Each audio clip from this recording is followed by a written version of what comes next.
मध्ये आपण 100% गावामध्ये आपण 3 प्रकारची यादी केली होती। एक ज्या ठिकाणी ऑलरेडी दुष्काळ जाहीर झालेला आहे, दुसरा ज्या ठिकाणी मागच्या काही वर्षात ज्या टाइम दुष्काळचे वर्ष होते 17, 18, 14, 15 त्या सगळ्या काळात दुष्काळ होता, पण या वर्षी आतापर्यंत दुष्काळ नाही। या दोनों प्रकारच्या गावाला आपण 100% व्हिजिट गट विकास अधिकारीला आपण करण्यात लावलेला आहे। सीओ साहेब पण काय ठिकाणी व्हिजिट करून आले, त्यामध्ये त्यांनी तपासलं। टँकर ज्या ठिकाणी लागणार असेल त्या ठिकाणी आपण करून दिलेला आहे, विहीर अधिग्रहणाच्या संदर्भात आपण करून दिलेला आहे। माझी सगळ्यांना यही विनंती आहे की दुष्काळामध्ये कुठल्याही अडचण असेल 24 तास आपण उपलब्ध आहे, परंतु आज के डेटमध्ये चारा टंचाई पण नाही, पाणी टंचाई पण नाही।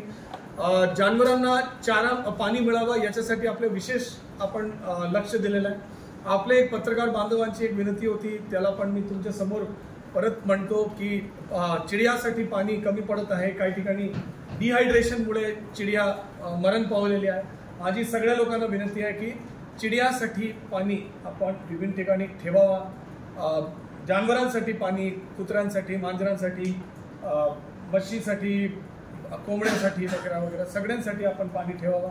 वन प्राणीसाठी पाणी ठेवायला आपण वन विभागाला सूचना दिलेली आहे की वन प्राणी पाणी बघताना आपले विहीरकडे, आपले काय म्हणतो नाही तलावकडे, विहीरकडे, धरणाच्या बॅकवॉटर्समध्ये त्या ठिकाणी येणार नाही, ते वन क्षेत्रामध्ये राहणार।